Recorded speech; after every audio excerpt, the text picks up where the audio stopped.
Don't know where to start, it can be overwhelming, even paralyzing. So let's fix that. Welcome to Simply Cyber, a community of tens of thousands of aspiring and active cybersecurity professionals focused on networking, knowledge sharing, and professional development. I'm Dr. Gerald, Auger, Chief Content Creator at Simply Cyber, inviting you to get the answers to your cybersecurity problems with hundreds of cybersecurity videos answering your frequently asked questions, interviewing industry experts, and live streaming daily cyber threat briefings hosted by me. Now get the stories and insights you won't find anywhere else. Hit subscribe now and dig into all the fresh content on the channel and in the community.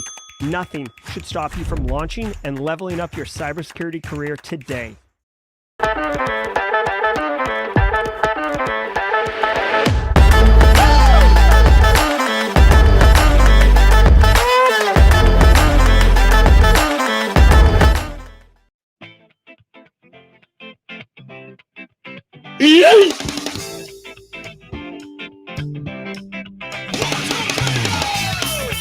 All right, what's up, everybody? Welcome to Friday, October 27th, 2023.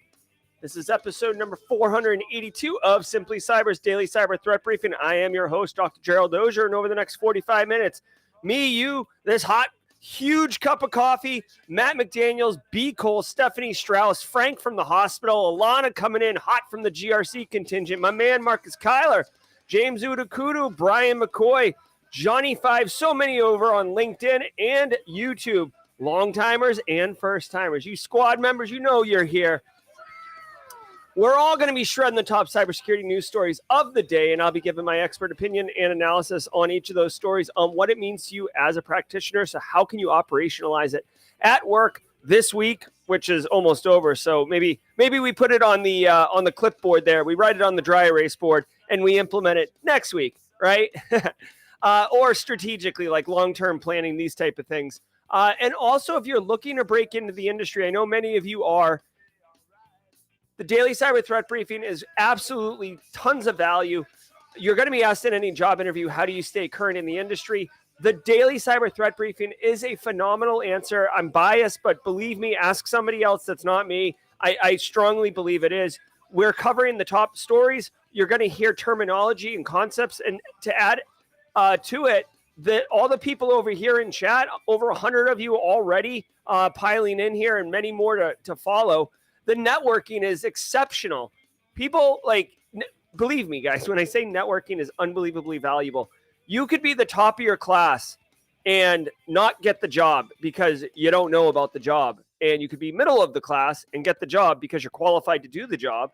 And, you happen to know somebody who needs someone who can do what you can do. So that's what's up with that. Now, before we get into the show,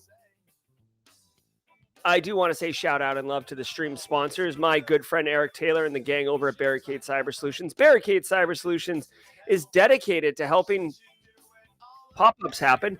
They're dedicated to helping businesses from cyber attacks and recover from the damage done. Cyber attacks can cause massive issues for businesses and send dedicated, hardworking business owners into turmoil. But guess what, y'all? You know it. Barricade Cyber Solutions knows how to mitigate the damage done by cyber incidents. Check them out at barricadecyber.com. Links in the description below. Also want to say shout out and love to Panoptcy Security. Get a partner who understands your cybersecurity program and your business goals. I am a board member on their advisory board, in full disclosure. It's not a paid position, but it is one that I take great pride in. Guys, if you need someone to help you get straightened out, think left of boom. You need a fractional CISO. You need someone who understands how to build an information security program. Dude, you've got some budget. You just got here, and you're like, what is the first thing I do, right? Panoptcy Security, they can come in and they can do whatever level of assessment you want. If you want to get fully down into the weeds, they can do a 3-year roadmap. If you just want a little finger in the wind and see what the temperature is, they can help you with that too. So check them out, Panoptcy Security, helping businesses get straightened out for quite a while, and Anti-siphon training, but more about them at the mid-roll. Guys, it is Friday. I'm going to take a slug of this coffee. It's my first sip of the day, and I've got high expectations for this sip of coffee. I went with the largest mug I have, so I could not have to refill it. Holy hot. Oh my God, that's hot. I just like scorched my tongue. All right, guys. Hey, I want to remind you every episode, just like this one, of the Daily Cyber Threat Briefing is worth half a CPE. Half a CPE. That's right. They stack 2.5 a week, 10 a month. So if you want to get CPEs, which are continuing professional education credits to maintain certifications, then say what's up in chat. Take a screenshot because you're here. File it away and then file your CPEs when the time comes. What's up, Matt McDaniel, Rihanna Andre, Semphilis, Travis W., Tim McDonald, Mariana Albright, and Nathan Bolin, Ms. Jenny Housley, and all the mods over here. I see Kimberly B-Sec will probably wander in here at some point.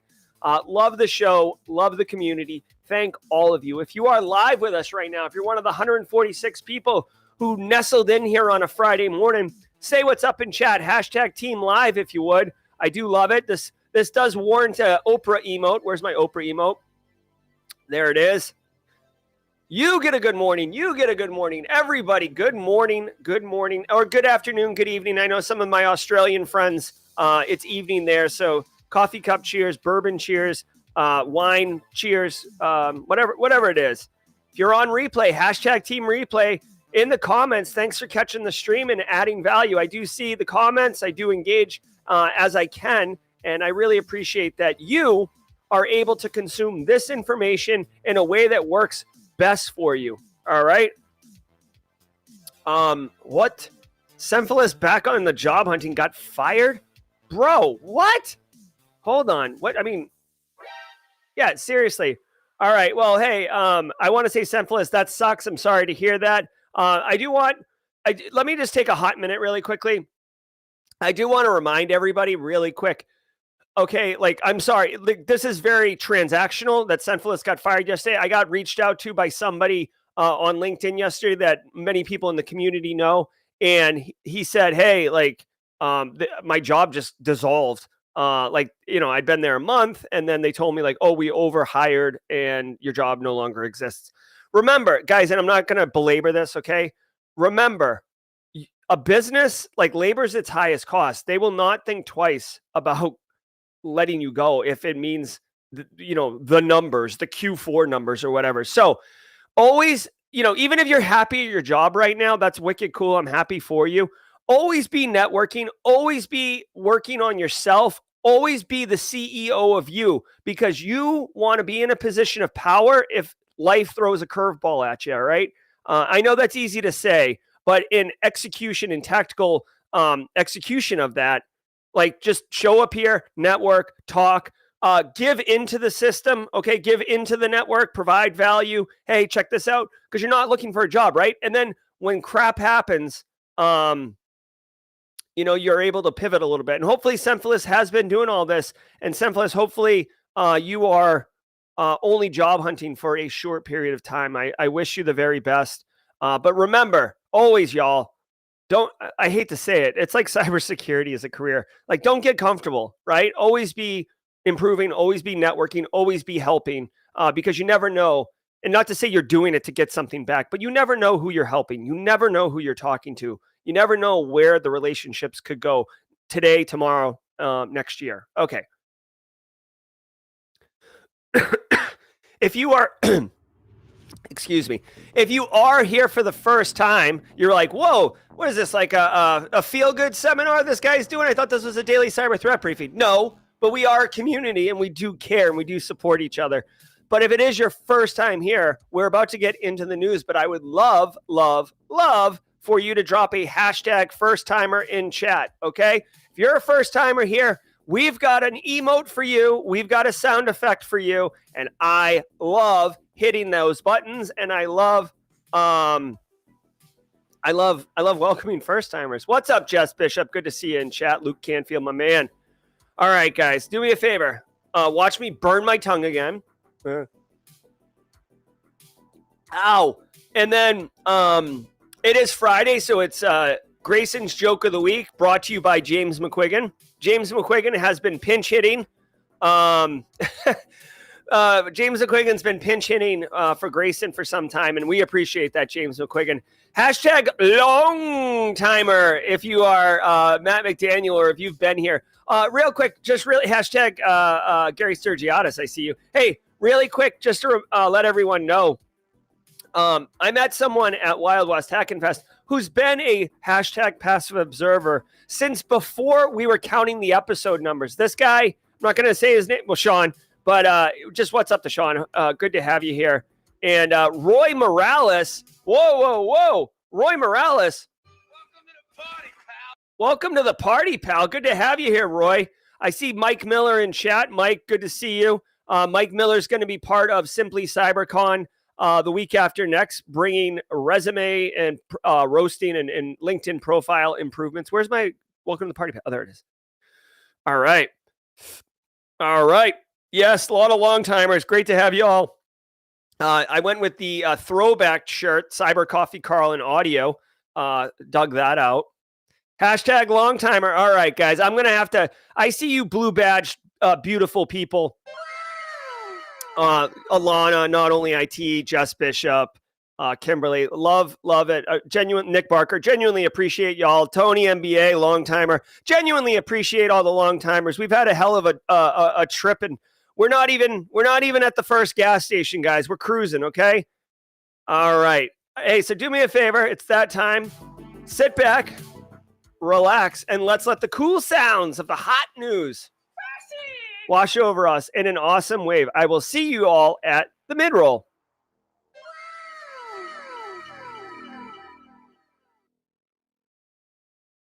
From the CISO series, it's cybersecurity headlines. These are the cybersecurity headlines for Friday, October 27th, 2023. I'm Steve Prentice. iLeakage attack steals emails and passwords from Apple devices and browsers. A team of academics from Georgia Tech, University of Michigan, and Ruhr University Bochum have created a new speculative side-channel attack they call iLeakage that, according to Bleeping Computer, not only works on all recent Apple devices, but can also extract information from the Safari browser, as well as Firefox, Tor, and Edge on iOS. They say, quote, at core, it is a timerless Spectre attack that bypasses standard side-channel protections implemented by all browser vendors, end quote. More details on the methods used for bypassing Apple's mitigations are available in the technical paper the researchers published, and a link is available in the show notes to this episode. Okay, so I know some of you may have noticed, you probably go back and pause it. As I scrolled, it was like unfurling. Hey, Joel Belton with the gifted subs. Thanks, Joel Belton. Did we just become best friends? Yep. All right. My eye raised as I entered into this infographic here. Pretty cool research. Here's the TLDR for everybody. One, if you are running,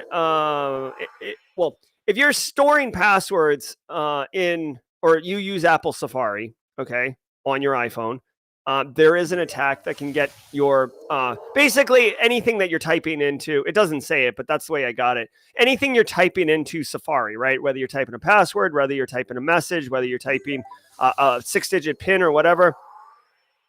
And basically it does a side channel speculative attack similar to Spectre. Now, what I want to tell you is this is academic research. This is working, okay? So it's not a theoretical idea. This is working in a lab.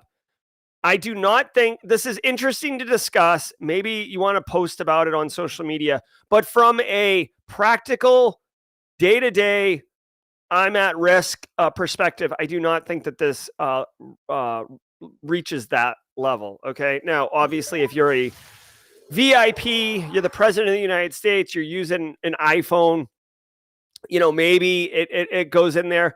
But basically what it's saying is a side channel attack is just so we have terminology, a side channel attack is where you're not directly attacking the specific, software or technology, and you're attacking something else that happens to allow you access to whatever the compromised, in this case, data is. So, I'm not an expert on the Spectre attack, but if my memory serves me correct, basically what it is the way computers work, it's not like magic where you type in a password and hit enter and it sends it into the internet. Like as you're typing and stuff like that, it has to go through, it gets loaded into memory, it gets put on the processor. There's a data call of like what, like the driver of what keyboard button press you just hit. What does that map to in like an ASCII tape? Like there's a lot going on. And essentially, there is time, even though it's wicked fast, like so much faster than we as humans can predict, or not predict, but like appreciate. You hit the letter J on your keyboard and the letter J appears on your phone. Okay, so that happened instantly. No, there's actually like a lot that happens in a short period of time. And a side channel attack, the Spectre attack, is basically between when you hit it and when it clears out the cache and it shows up on the screen, you're able to pick it. Like you're able to jump in there midstream and grab that data, essentially kind of like a keylogger, if you want to think of it that way. And the victim is none the wiser because it still goes there. You're just doing an extra read command on memory effectively to get that data, right? So this is why it's a side channel attack, because you don't see anything. Nothing around the actual process was modified or changed. You just had this like kind of eavesdropping thing that happened. Now, if again, I was at MUSC when Spectre, there was another one at the same time. Do you remember, like, can someone in chat, like there was Spectre and then there was another like memory attack at the same, like they both had like their vulnerability logos were like getting merged together. I think it began with an M. But anyways, the point is, I evaluated this. It was not a practical wholesale, cyber attack to be concerned with. So it's interesting, but I would not put this on the level of like clear your schedule, cancel the kids' soccer games, order some pizzas and coffee. We're going to be here all night. It's not anything like that. So it's interesting in that way. Meltdown, I think it was. Yeah, Spectre Meltdown. Yeah, they came out at like the same time. So this is the Spectre. Oh, the days of when vulnerabilities got cool logos. Oh, I remember those days when I was young. But okay, anyways, cool research. iPhones are not invincible. Remember that. People who think that iPhones and Apple computers are not can't be compromised are wrong. CISA protests potential 25% budget Hey, what's up, Jack Scott? cut as catastrophic. Oh my God. This is from Eric Goldstein, Executive Assistant Director for Cybersecurity at CISA, speaking at a House Homeland Security, Cybersecurity and Infrastructure Protection Subcommittee hearing on Wednesday. The 25% cut to CISA's budget has been proposed by House Republicans. Goldstein said that CISA will effectively be, quote, in a period of stasis even as our adversaries evolve, end quote, adding that such cuts would make federal networks more vulnerable to attacks from U.S. adversaries such as Russia, China, Iran, and North Korea. Surge. All right. Okay, so a couple things here. One, this is news to me. Listen, 25% is a pretty significant haircut. Now, I would also say that any federal agency taking any type of budget cut is going to say like, oh, this is going to be catastrophic. Like the government, they're not a for-profit entity, right? Or they're not supposed to be. So when you get budget, you typically try to spend the whole budget. So you're running incredibly lean as you can in federal government, really any government. But so take it 25%. You already have your, technically, like you have projects, plans you're executing against. You have your budget requests going in. One thing that people have to understand is, and again, I'm making this based on my experiences in private sector, but like, dude, when you sign up for like software contracts and services, you typically sign like multi-year contracts, right? So you're signing like a 3-year deal with Microsoft. You're signing a 3-year deal with an MDR provider. You have ongoing operational costs. It's called OpEx. You have ongoing operational costs for MDR solutions, EDR technologies, operating systems, tech refresh, right? So when we think about like, oh, what's the budget? It's like, bro, like just put aside the fact that CISA is doing cybersecurity for America and helping America, public and private sector, defend itself. Just think of it as like a business. All of the things that it needs to run, there's like fixed costs already baked in. So when you say 25% pay cut or a budget cut, basically scrap most of the new initiatives, and then you might have to start having some hard conversations with like what you have to cut that you need. Okay, so like I always say it's like cutting the fat off the bone, right? And then at some point you're shaving bone off the bone because there's no more fat left to cut, and you're like literally like what am I supposed to do? Budget cuts suck. Our economy is slowly listing, if not taking on water. So this isn't a good sign. Now, having said all that, why on earth, again, I'm fully biased here and I admit it, but why on earth are you going after CISA, bro? Like, there's literally multiple conflicts going on, like geopolitical, multinational conflicts going on in the world right now. Cyber warfare is happening. We've seen it deployed in multiple instances. There's espionage going on wholesale. There is a thing called BRICS that's standing up. Not to say that BRICS is adversarial or evil or anything, but I'm just saying, like, it's 2023, y'all. Cybersecurity, integrated systems, we have critical infrastructure. Like, it's all very important. Like, you're going after CISA and their budget? Dude, if Jenny Easterly has done anything, she has demonstrated how valuable and impactful CISA can be when it's allowed to execute on its mission. Now, I am getting reports right now that CISA's budget for 2023 was $3.1 billion. So they would have to take a cut down to $2.3 billion. Those numbers sound, like unbelievable, right? Like, oh, you can't do your job for $2.3 billion. So it's it's hard for me to wrap my head around it, but I'm telling you, the devil's in the details. When you crack open the ledger and you look at where all the money's going, from a transparency perspective, 25% is wicked hard to cut. So, I hope they don't suffer those cuts. If they do have to take a haircut, maybe it's less, 10%.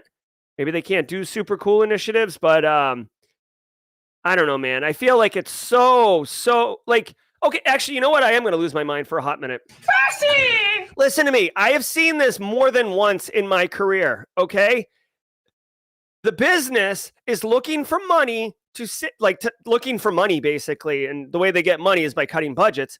And they look at information security and they're like, what do you do here? And it's like, well, we protect you. And it's like, we didn't have, hold on, I'm doing it. We didn't have any breaches last year, Jerry. I spent $3.1 billion and nothing happened. And it's like, yes, I want you to follow that logic for a second there, and I'll have some coffee. Get back to me when the light bulb goes off on what you just said. Yeah. We didn't have any because I'm doing my job. It's the most infuriating thing when you're trying to, like, the better you are at your job in information security, the less it looks like you're doing, or the less good the business perceives. Now, if your business is a trash can, tire fire, absolute engulfed in flames, and you're running around spinning plates, flipping, pancakes in frying pans, and you're just like losing weight, you look unhealthy. The business is like, Jesus, Jerry's really kicking ass. I'm sorry, Kenny.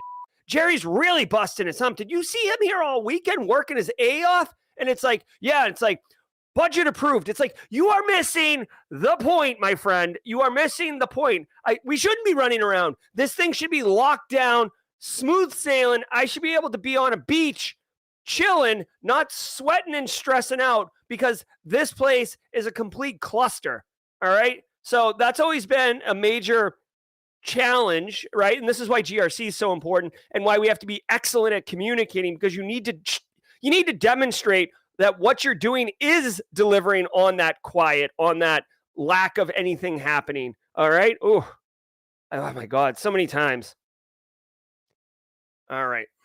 Hyper-volumetric HTTP DDoS attacks. The threat landscape has entered a new chapter, says Cloudflare, noting that, quote, the number of hyper-volumetric HTTP DDoS attacks recorded in the third quarter of 2023 surpasses every previous year, end quote. This is according to a report that the company shared with Bleeping Computer. It says, quote, over 89 of these attacks exceeded 100 million requests per second, and the largest one peaked at 201 million requests per second, 3 times larger than the previous record, which occurred in February of this year, end quote. The report also explains that the increase in severity of these attacks is due to a new technique named HTTP2 Rapid Reset, which threat actors have leveraged as a zero-day since August 2023. All right. I do love, obviously I do love infographics, but I do love threat actors and their like vigilance to pushing denial of service attacks to a whole new level. I feel like threat actors that are into denial of service, they're like Donkey Kong speedrunners or something, right? Like that. Like they're or just like video game speedrunners. Yes, we all know about it. Not many of us do it, but the people who do it are like wicked into it, okay? And if you don't know what speedrunning is, it's like where you play a game like Super Mario Brothers and you see if you can beat it faster than anyone else has without using like a game genie or cheating or anything like that. So anyways, denial of service attacks. We had, back in the day, low orbit ion cannon, single. Then you had something like Tribe and where you could opt in. Then we got into the Mirai botnet days where you'd have compromised IoT devices and networking devices checking in with some type of controller, like the Mirai controller. And that got up to like 500, 600,000. Then we got into this is basically just like a quick timeline of the evolution of denial of service attacks.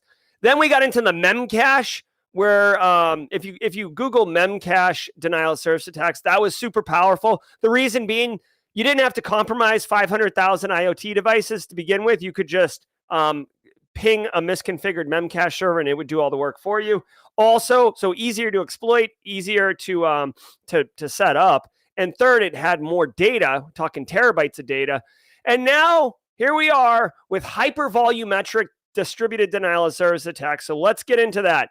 Apparently, there's this new rapid reset in the HTTP protocol, HTTP2 protocol. I didn't know about that, but rapid reset allows you to query it and then hit for a reset, which basically, I think while the web server is doing the rapid reset, it's kind of like busy, and you can ask for 100,000, 2 million rapid resets all in a row. And it doesn't like say, oh, wait, this is too many, I should stop. It just does it. And that's what's causing this. Now they're saying here, virtual machine-based botnet can generate 5,000 times the traffic of an IoT node, which is pretty impressive.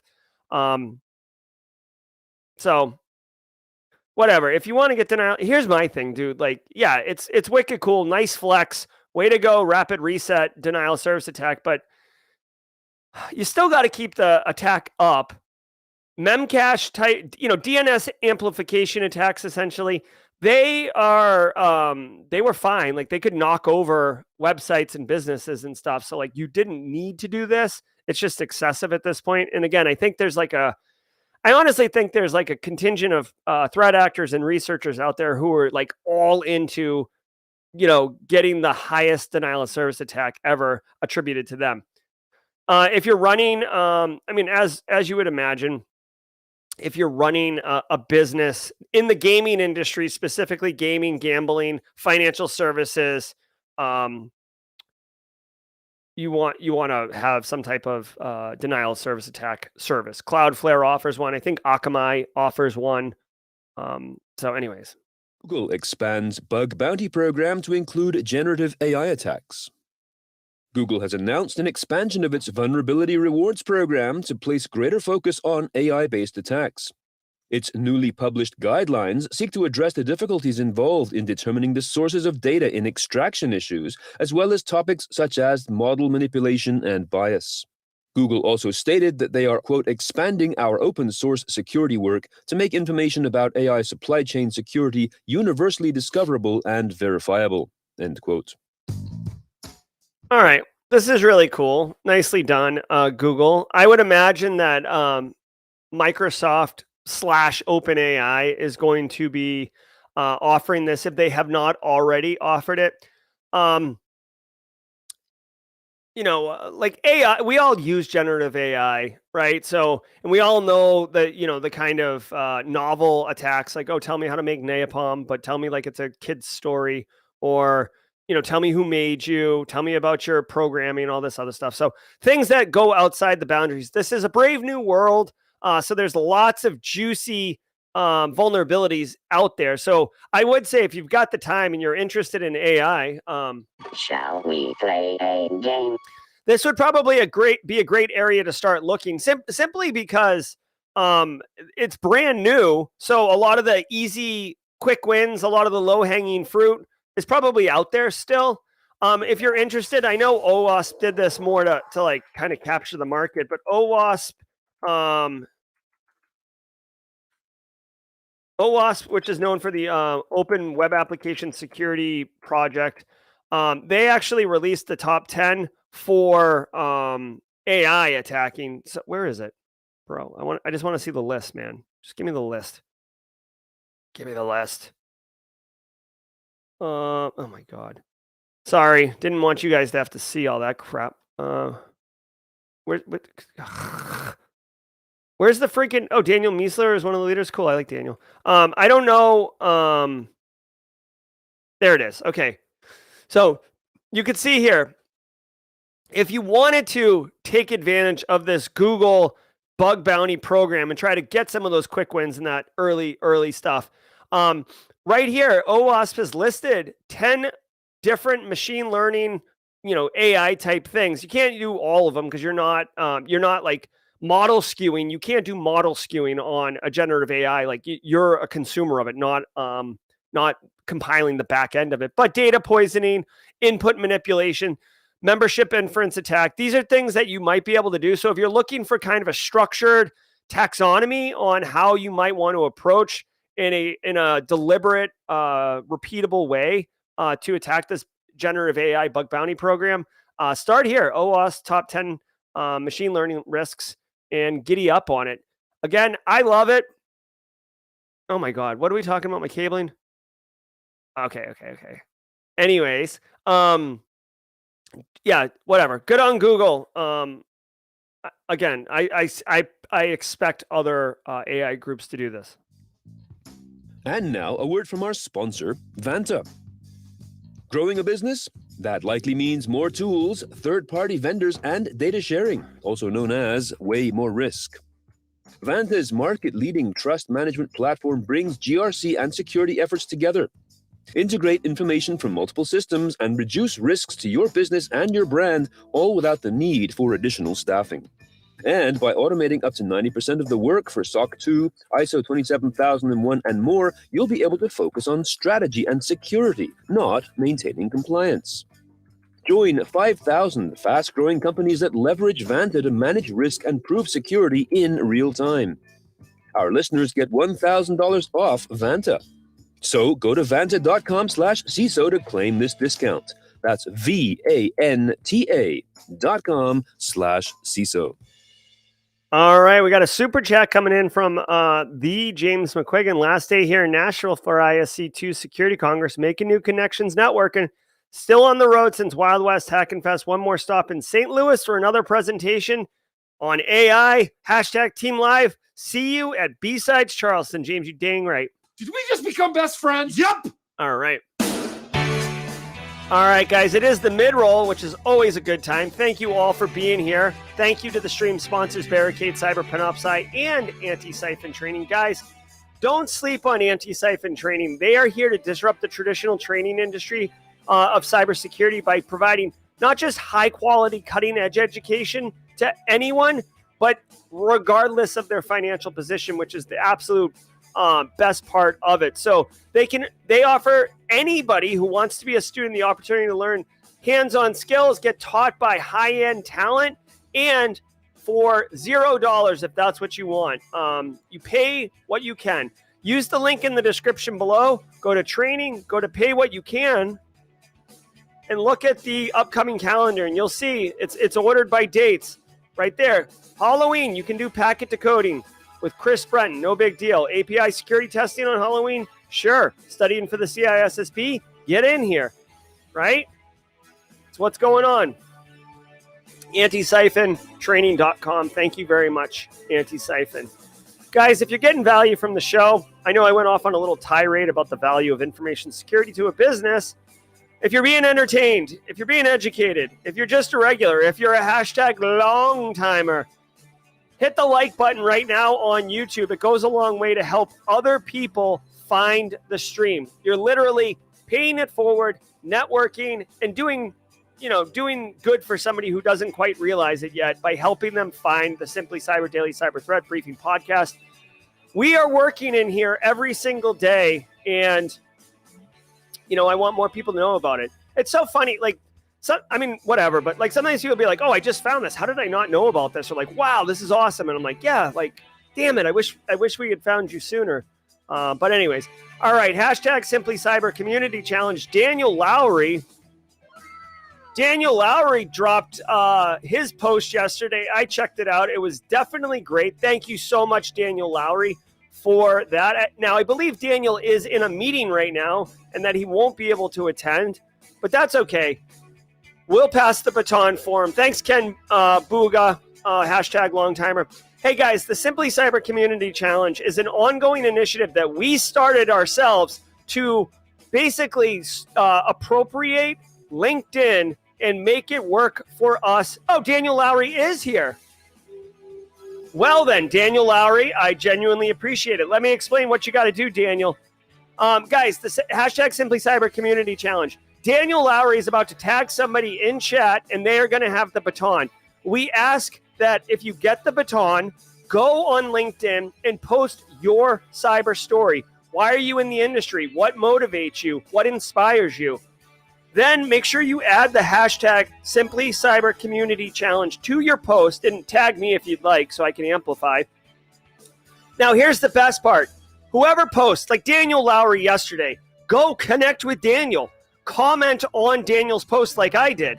Connect with the people in Daniel's post. It'll say right next to their name, first level connection, second level connection, third connection, right? So if you see anything that isn't first level connection of someone commenting, click connect to them. You will build your LinkedIn network with meaningful, cybersecurity, supportive, inclusive, real humans, not bots. And in a few weeks' time, you will be stunned at how valuable your LinkedIn feed is, the conversations you're having, the people you're meeting, all by taking 5 minutes a day and doing the Simply Cyber Community Challenge. It doesn't take a lot. It just takes consistency, which is really part of the game in cybersecurity. So Daniel, if you could tag somebody and let them take the baton and march on the Simply Cyber Community Challenge, I would appreciate that. All right, every single Friday is Grayson's Joke of the Week, and James McQuiggan has been pinch hitting for Grayson for some time, which is genuinely appreciated, as Grayson's on sabbatical. But given the holidays and Halloween, here's your joke of the day. Why are ghosts bad at lying? Well, obviously, it's because you can see right through them. All right. And as a bonus joke, because James McQuiggan always over delivers. Why should you invite ghosts to parties? Why? If you're throwing a Halloween party this weekend, why should you invite a ghost to it? Well, let me tell you, because they always bring the booze. Oh!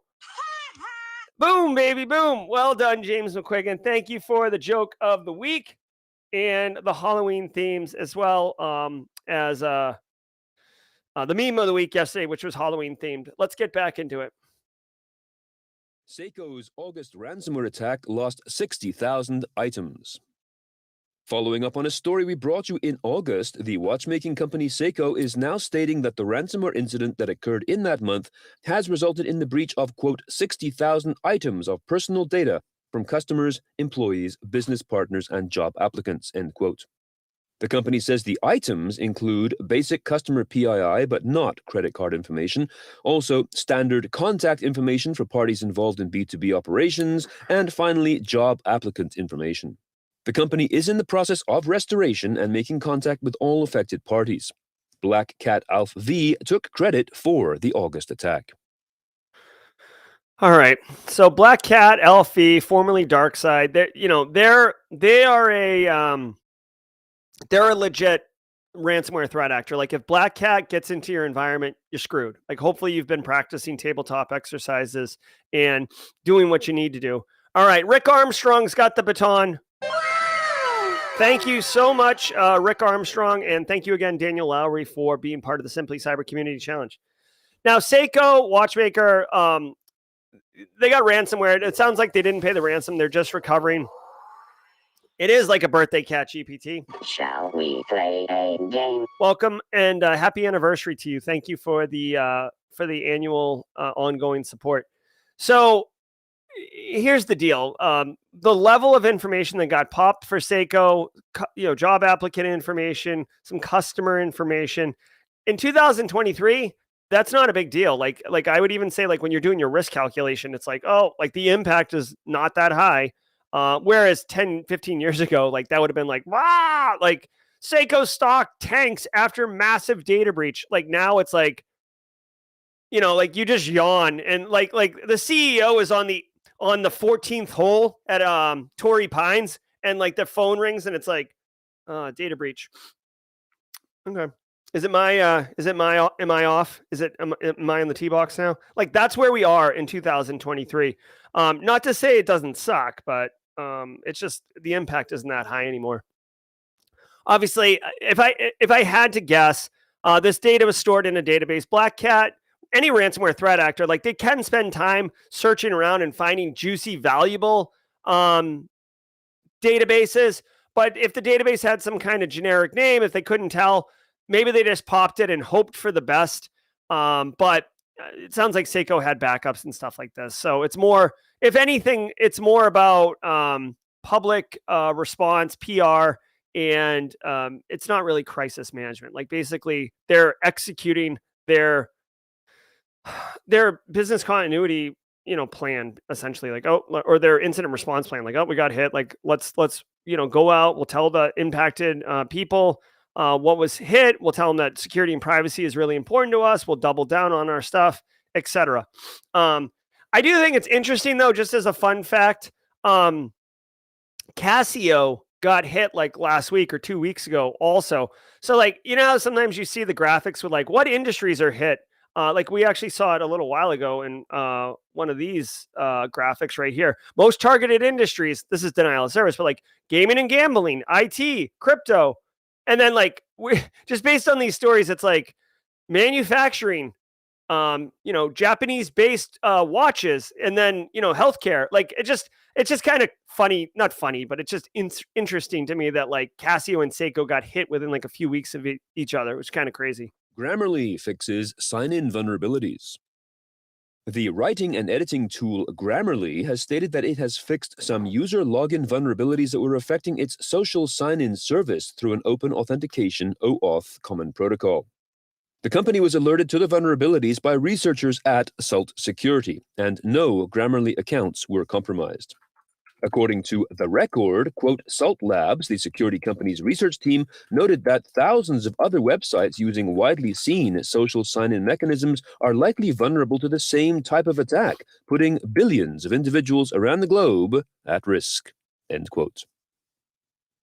All right, so this was covered in yesterday's news. Again, this was around API security. And I spent some time talking about how valuable understanding API security is, how API security, in my opinion, is actually a burgeoning area to focus on if you're looking to kind of differentiate yourself as a practitioner.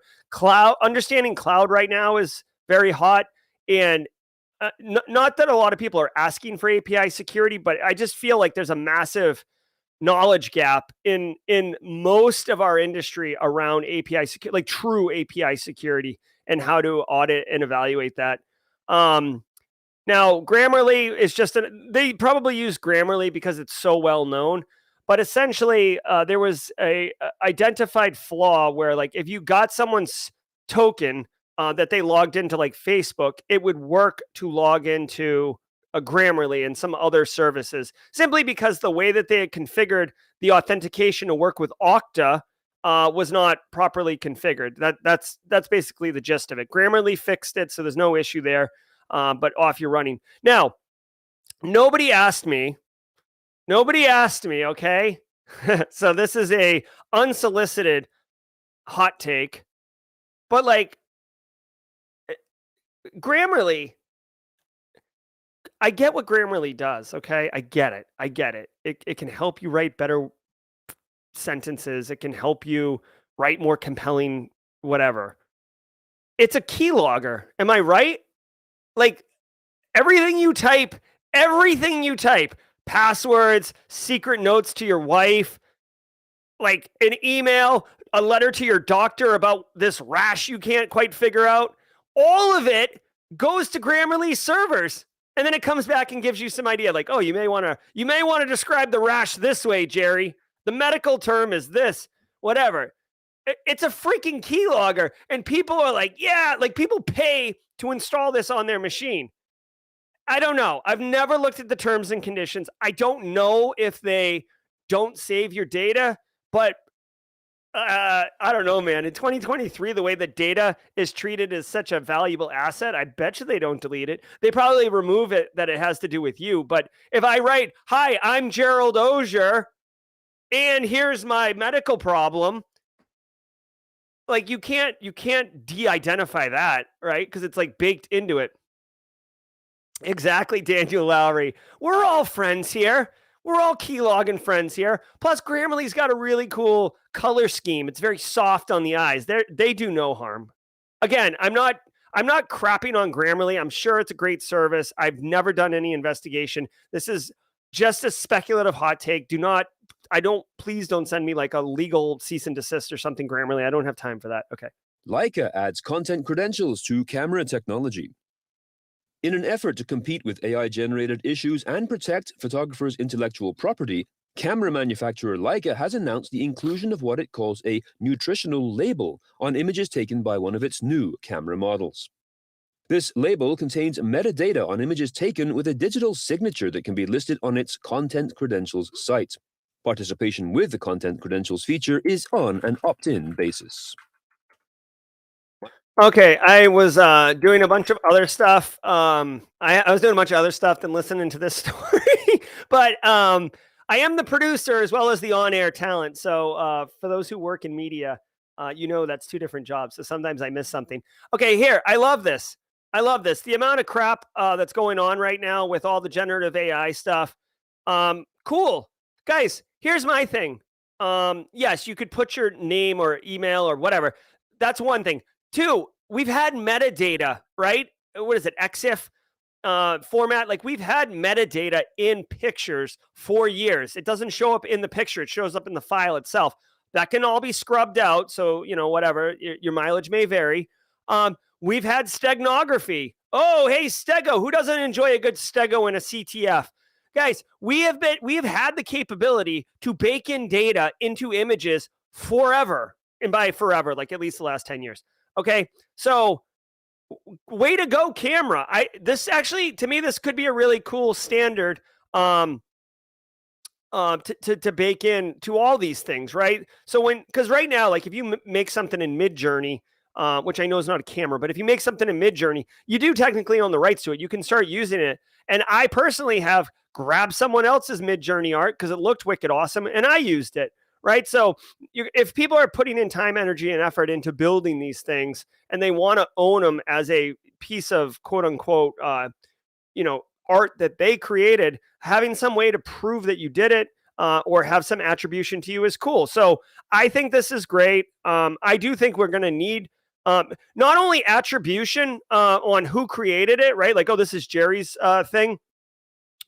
But also as AI gets better and better, I want attribution that says an AI made it in the first place, right?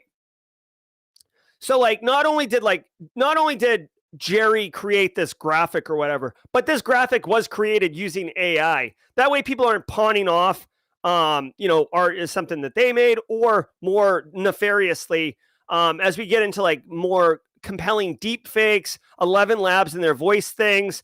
Like this is not me. That is not a closed circuit TV camera video feed of me robbing a 7-Eleven. I know it looks just like me, but it's not there. And then being able to look at that video feed and see, a Dolly 3 watermark pushed into it is going to help, in legal matters, frankly. Say someone is like super into, like, hates you, right? So someone doesn't like you and they're gonna like destroy your marriage. So they send some compromising photos of you and another person doing some naughty things, and they send it to your spouse, right? That's horrifying, right? But if that's not true, but now it becomes like, what are you going to believe, me or your lying eyes? Like, I'm looking at the photo, I see what's going on here. Marriage over, right? Well, if there's attribution, if there's watermarking, if there is fingerprinting associated with these, then you have that kind of, not chain of custody, but you have that authoritative source where you can point to and say, this is bullshit. Sorry, Kenny. Anyways, I think that this is one example, but I think that there's a bigger social need of fingerprinting and watermarking AI generated content or AI modified content. Microsoft's scattered spider warning. Microsoft has described the group, Scattered Spider, as, quote, one of the most dangerous financial criminal groups, end quote, pointing to its, quote, operational fluidity and its ability to incorporate SMS phishing, SIM swapping, and help desk fraud into its attack model, end quote. The group has been seen using impersonation techniques, with members posing as newly hired employees in the companies that it targets in order to blend in. This group is also known by other names, including Octo Tempest, Octopus, Scatterswine, and UNC 3944. Scatterswine? All right. So Scattered Spider, Scattered Spider, this is the threat actor group that's moving quickly. They're growing quite quickly in notoriety. And I believe that they're younger. The way that they're approaching their attacks, the way that they're doing things would indicate that they're younger, like say 18 to 25 years old, very into like loud and brash type of attacks. They had a really famous attack recently, the MGM MGM Resorts attack was partly Scattered Spider. I think that they were involved with the Caesars attack as well. Not to be confused with Flaming Donkey. Daniel Lowry, just so you know, Flaming Donkey is a threat actor group that we've created ourselves. It's got a logo, and we're slowly sprinkling it in, and we're trying to see if we can one day just have Flaming Donkey appear in Miter Attack for some reason. All right, guys, they're a fast-moving group. You've got to be careful, especially if you work for a larger organization. They are using SIM swapping, which is essentially they can not take your cell phone, but basically make it so, like, they get your phone number, right? So then any text messages, whether it's from your wife or it's from a Okta two-factor authentication thing, will send the text messages to you. I said this at my Raymond James talk the other day, and please feel free to steal this and tell others or take advantage of it yourself. Text messaging, yeah, that's a good question. So text messaging as a form of SMS is not great, but it's not bad. Okay. If your choice is no MFA or SMS text message for MFA, right? So let me stop using acronyms. If you're going to set up multi-factor authentication, so you log in with a username and password, and then you have to do something else. If the only option for something else is a text message, then do it. It's got weaknesses, obviously, but it's better than nothing. If Scattered Spider you're increasing the level of effort for the threat actor. So if they get into SIM swapping, they still need to get your username and password. Unfortunately, some of their techniques are getting your username and password reset to something they know. So there's that. And then disabling your MFA, which is what happened in the MGM Resort story. So it's not a perfect solution. Personally, the way that I treat MFA is the following. At the very bottom is no MFA. Right above that is the phone call, which I think the phone call MFA is terrible, and we should just deprecate that altogether. And I could go into reasons why. Then text message, then one-time rotating then the email with the 6-digit PIN or whatever, then the one-time rotating password, and then the hardware key, or biometrics right below that, and then like the hardware key right after that. All right. Oh, what are we celebrating? Haircut Fish. What do you do? All right. I don't know, but I see Haircut Fish doing good stuff. So way to go, Haircut Fish. All right. So anyways, be careful. One person posited in here. Do you think that this could be Lapsus related? Okay. So remember, Lapsus was very braggadocious. They hit like, oh my God, who did they hit? They hit like LG, NVIDIA. Lapsus hit a couple people. And the kingpin of Lapsus got arrested. He was like a 17-year-old in the UK, but a lot of Lapsus was operating out of Brazil. This very much could be Lapsus. I don't remember the level of SIM swapping they did, but I don't know. There's a new generation of kids coming up, and there's going to be some subset of them that are curious tinkerers or, in economic hard times and want to do these type of activities in order to be successful in quote unquote successful. So it could be the Lapsus kids. I don't know. Remember to join us later today for Super Cyber. Alrighty. Looks like we're about 8:56. We kind of cruised through this show today. Unbelievable. Guys, I got to tell you, I feel like the Simply Cyber Daily Cyber Threat Briefing podcast, the hour, it goes so freaking fast. It's unbelievable. Before you go, if you are here just for the news, don't leave yet, okay? We've got a couple things I want to share with you. Later today at 4 p.m. Eastern Time, we are doing the second wet run of the Simply Cyber Con. Me, Kimberly, Joel Belton, BSEC, Eric Taylor, James McQuaid, like so many of you, Mike Miller, are going to be doing Simply CyberCon. This is a wicked sick, awesome cybersecurity conference, absolutely free. And it's all about inclusion. It's all about helping people, networking, and doing good stuff. It's in 12 days. Go to simplycybercon.org to learn more. But in order to make sure that we deliver an awesome experience for you on November 8th, we're doing tech stack walkthroughs and dry runs to make sure that we are dialed in on November 8th. So if you want to come, it'll be like lighthearted fun. It's called a wet run, not a dry run, because I'm going to have a beer, because it's Friday and why not? So come hang out with that. The other thing I want to tell you, and I am so reluctant, or not reluctant, guys, here's the reality. I have a ton of stuff going on like all the time. And sometimes I just forget about things until I remember. And something I know some of you have been posting on social media about it, and I genuinely appreciate it. Let me share this with you. It's November 8th, 11 a.m. So check this out, guys. Check this out. There's a company called XM Cyber, okay? I'm going to have Edmunds Oast bound by time. So check this out.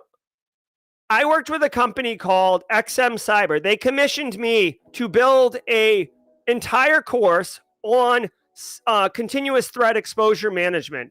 I built that entire course. It is, look at me right here. I don't know why it's like chunking out right now, but this is a full course. It's absolutely free. You get 5 CPEs, you get a Credly badge, you get a certificate of completion, and you get taught by me. If you're interested, you could take this course asynchronously, and it's all about good times. When you're done with the course, you will know exactly what continuous threat exposure management is. And I want to tell you, if you work in vulnerability management, you definitely want to take this course. The wet run is at 4 p.m. today, Eastern time. Yes. Yeah, Nick, this is one of the things I've been working on. So check it out. Yeah, can I show you this? Yeah, that's me. So if you're interested in getting a cool, fun, free education, 5 hours, learning a burgeoning concept in our industry, go check this out. Oh yeah, okay. I forgot too. If you're interested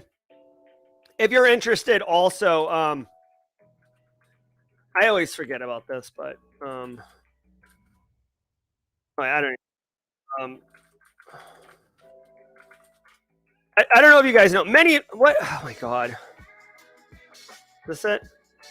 Yeah, just FYI, guys, I have my own school, my own, it only has one class in it right now, but it's the GRC Analyst Masterclass. So many of you have already taken it. I typically don't mention it because so many of you already know about it. And thank you guys for those who tell other people about it. I have I want to say over 20,000 students in the GRC Analyst Masterclass at this point. I have gotten I've probably refunded 3 students. One student did a chargeback yesterday, which makes no sense. But literally, I've had tens of thousands of students, and I can count on one hand the number of problems I've had. 3 refunds. One person said they didn't like my style of teaching. Okay, that's cool. But hey, 19,997 people give it a thumbs up. So giddy up on that. All right, guys, we're right at 9 o'clock. I do want to ask you all, if you're interested, we're going to go ahead and raid. I have a 9 a.m. meeting with actually Brandon Poole from Panoptcy Security, this guy right here. But if you'd like to do a raid, Neil Bridges, T with a Hacker, is doing his show right now. I'm going to drop a link. If you guys want to do a raid, let's raid. Raid. So, hey, what's a raid? A raid is where we all go over. There's 287 of us right here. Let's all go over and raid Neil Bridges' stream, which is basically just saying #raid in the comments. He is on YouTube right now. I've dropped the link to the YouTube feed. It's going to look like this, by the way. All right, there's Neil and guest talking. So let's go ahead. I'm going to do #simply cyber #raid. Okay. There we go. All right, everybody. Have a great day. Have a great weekend.